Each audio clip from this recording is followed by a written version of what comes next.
the whole driving on the right-hand side of the road thing? Well, depends who you ask. Technically, it's the right side. But no need to worry, I have been driving for a whole of 3 days. Yeah! That's very experienced. As you guys were driving up today, you may have noticed that the vegetation on the side of the roads changed as you were getting closer to the ice field. And that is because you transitioned from the montane ecoregion up into the subalpine ecoregion. We are currently in the subalpine, and the main difference and easiest way to tell is the montane has a lot more leafy trees and a lot different sort of trees, whereas the subalpine you get a lot of pine forests as well as these shrubs that we can see on the right hand side. If you guys are looking for wildlife, then the montane is where you guys want to be. So once you start to see those leafy trees again, keep your eye out for our furry friends, and hopefully one of them pops their head out to say good day. But as we get higher in elevation, everything just becomes a little bit harder to survive. That's why there's less alpine. And then if you have a look to the right hand side, you'll see that there is a tree line along the mountain.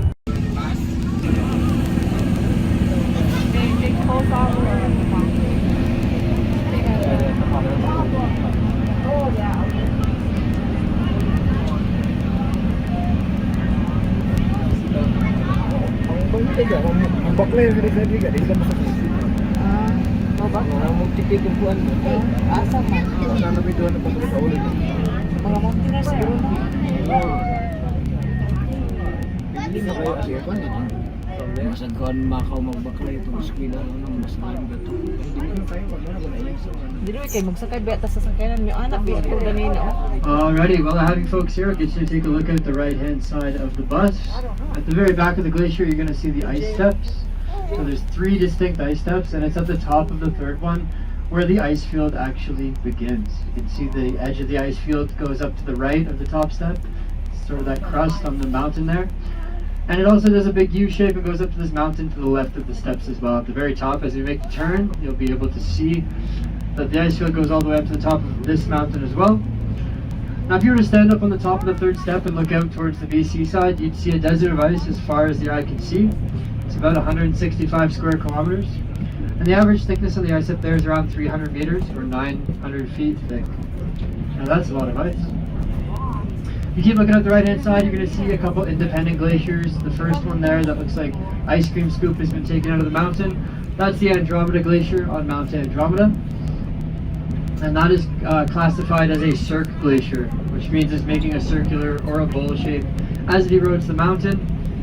And the reason for that is because the ice is moving down the hill in a bit of a corkscrew fashion. Now in between the 2 peaks there's another glacier. That one isn't officially named. It's too small, so it hasn't been given a name. But we here at the ice field believe that all glaciers are equal. So we gave it a name. We call it the AA Glacier because it sits in between the peak of Mount Andromeda on the right and Mount Athabasca on the left. Now that one is a hanging glacier. That's what gives it that staircase appearance because the sections of ice are moving down the side of the cliff at different rates. Yeah, that's just a couple ways that we classify glaciers. The Athabasca, for example, is classified as an outlet valley glacier. So it's an outlet because it is being fed by the ice field. And it's a valley glacier because it happens to be flowing in a valley. A little bit more about the Athabasca. It is about 1 kilometer wide at its widest point. It's just under 5 kilometers long from the ice steps all the way down to the toe of the glacier. And the depth of ice that you folks are just standing on is roughly 250 meters, or 700 and some odd feet. So although it looks very flat, it goes very deep down into the mountain because of thousands and thousands of years of erosion. I told you folks earlier that the Athabasca has lost 2/3 of its volume in the last 180 years. So also back in 1843, when it was at its most recent glacial max, it was around 8 kilometers long, which means it went past the highway and even past that green roof you can see at the left-hand side of the bus. That's the Discovery Center where you guys started your journey through ice and time. So as you can see, the glaciers are in recession, and as a matter of fact, every glacier in the world, except for one, are all receding. This is all because of a natural phenomenon called climate change. So some of you may know, our planet goes through various ice ages and warming periods. The last major ice age was the Wisconsinian about 20,000 years ago. And of course, right now we're in a warming period. I'm going to put the tour on pause for a second. Since we're the last bus, you guys want to make a splash here? Yeah! Alright, it might be a little bit bumpy, Sorry, okay. so just be aware, but yeah, don't tell anyone, because I'll get in trouble, but I'll do it for you guys anyway.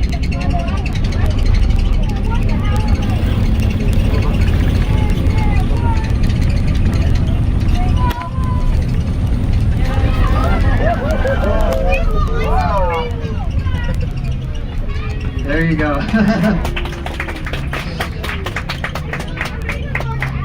Alright, the reason why we don't want to do that during the day is because it'll get rid of all the water, and then there won't be any to wash off the tires, but that'll refill by the morning, so it's all good. So like I was saying, the reason why the glaciers are melting is because of climate change. So these ice ages and warming periods are all dictated by the Earth's rotation around the sun. Every so often it gets closer and further away, and when it's close it is going to cause a warming period, and when it's far it will cause an ice age. So although it's natural, the reason why we include it in the tours is because of the human the human impact and influence on climate change, which unfortunately has been a negative one. Now this is in direct correlation with a big event that happened in the late 1800s. Does anyone know what that might be? Yes, you guys are smart. Usually when I ask that question, it's just crickets back then. But yes, the Industrial Revolution. So as humans, we discovered coal and fossil fuels to use as an energy source. Unfortunately, the byproducts of these energy sources are greenhouse gases. And mostly CO2 and methane, those are the main ones. But what they like to do is like to hang out at the outskirts of the atmosphere and they thicken up the ozone layer. At this point in time, the ozone layer is so thick that it allows the sun's heat and radiation to pass through, but it can't escape, so we're constantly heating up the planet. Because of this, the Athabasca is predicted to be completely gone between 50 and 80 years from now. This will be a big empty valley. And along with the Athabasca, many other glaciers. What does that mean for us? It means higher sea levels. It means we're going to have less flowing fresh water. It also means that we're going to have slightly less power because most glacial meltwater is dammed to some extent. So what can we do to make a difference? You can carpool if you're able, you can bike wherever you're going if you're able, but a really important one to me is to buy and invest in reusable items, reusable and sustainable items. A good start for everybody would be to get a metal water bottle. There's a lot of energy and waste that goes into plastics, and it's a little bit unnecessary. So that would be a good start. You could also spend a little bit more money on clothes or items that might have a lifetime warranty, so it'll last you 10 years instead of 10 washes. You know, it shrinks or it gets a little hole in it, and you end up throwing it away. Anyways, I'm not here to preach. I just have to include that in the tour, teach you a little bit about what's happening with the world. But I'm going to change topics here and talk about something way more exciting and far more fascinating. I'm going to talk to you about the history and discovery of the ice field. Alright. So we're currently on Stoney Nakoda, First Nations territory. We're on Treaty 6 and Treaty 8. And they were the first people to discover and inhabit the land. They believe this spot in particular to be sacred. They called it Chahatunga, which roughly translates to Big White Mountain and Spirit of the Grandfather. You can imagine thousands of years ago, these mountains would have been covered in snow year-round, and there would have been a lot more glacial ice, so that's exactly what they would have seen, many Big White Mountains. Now unfortunately, when the parks were established, the First Nations people, the Stoney Nakoda, the Cree, and the Blackfoot in the area were all forcibly removed from the parks because they were deemed to be not compatible with nature, which doesn't really make sense. They were doing just fine before anyone else came along. And they're also deemed to be an inconvenience to the recreational purposes set out for the park. So on those bases, they were forcibly removed. And with that, unfortunately, they lost a lot of their history because it's so deeply connected to the land. Their written history starts off in 1894, when a European man named Norman Colley came over from London in search of mountains as big and as vast as the Himalayas. Unfortunately, he never found said mountains because they were just a folktale, they don't exist. But during his travels, him and his team laid eyes on and decided to climb this mountain on the right here, which is Mount Athabasca. They came from Banff, that's where they started their expedition, and they just took the first ridge that they saw, arguably one of the hardest routes up. It took them about 2 days to get to the top. They were probably pretty upset when they saw this side and realized they could have made it in 5 hours. But nonetheless, they did make it. And that's when Norman Colley saw the ice field for the first time. That's when he made the first ever recording of those findings on paper. And with them, he added an interesting quote. He said, "I can see a vast sea of ice and mountain peaks that no human eye has ever seen or summited." Now I say it's an interesting quote because the idea he was the first to see the ice field with the First Nations presence thousands of years prior is pretty unlikely. And he also had a Stoney Nakoda guide with him on his journey, so first to see it, probably not, but the way we know him in the history books is the first to record it. Him and his team went on to do the first recorded summits of 21 mountains in the area, and they were among the first people to map out many regions in the Canadian Rockies. So there you go, a little bit of History 101. You guys want to hear some history and facts about the vehicle we're in? Yeah? Do you guys want to see the top speed? Yes! Are you sure? Yes! Yes! Alright, you're gonna have to count me down. Ready? 3, 2, 1. Go! Alright, here we go.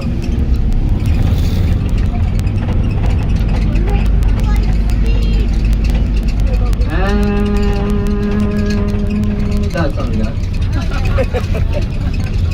So this could go about 30 kilometers per hour, but because of this auto brake device, it won't let me go past 25. So that was around 20 kilometers per hour, and it was already beeping at me. If I do hit 25, it will engage the parking brake, and then we'll have to sit here and wait for a mechanic to come and undo it. So we all have stuff to do and places to see, so we're not going to test that out today. Now this vehicle is called a Terrabus. That is the brand name given to it by the company that makes them. They're made by a company called Foremost, based out of Calgary. Foremost also makes mining equipment and some heavy machinery parts. And we gave them the task of making this a vehicle for this purpose back in 1988. And the first ever Terrabus was made the next year in 1989. They made one bus every year after that until they got to a grand total of 24 buses. Our company owns 22 of them. The other two, one is owned by the US and one is owned by Australia. And the other two don't do tours, they're just for scientific purposes. In the Antarctic, they do ice exploration and take core samples. Now all of our buses are named after animals. We're the squirrel, we also have the woodpecker, the cougar, the moose, the bear, etc. The other two have interesting names. The Australian bus is simply called number 2. And the bus that the US owns is named Ivan the Terrabus. That's very interesting names. These vehicles weigh in at 21 tons with no passengers. They produce 300 horsepower, which is not that much. But more impressively, the torque on it is 790 foot-pounds. So very powerful torque-based vehicle. Now you may have noticed we also have custom tires. They're called Terra tires. Pretty terrible name. Pretty terrible joke as well. They're 5'5" in height, they're 3 feet wide, and we operate them at relatively low air pressure, about 18 to 22 psi. And the reason for that is when the tires are softer, they have more grip, and also we don't want to be grinding up the glacier, so they actually mold to the shape of the glacier. Now does anybody want to guess what one tire costs, just the rubber? You can just call it out. 150.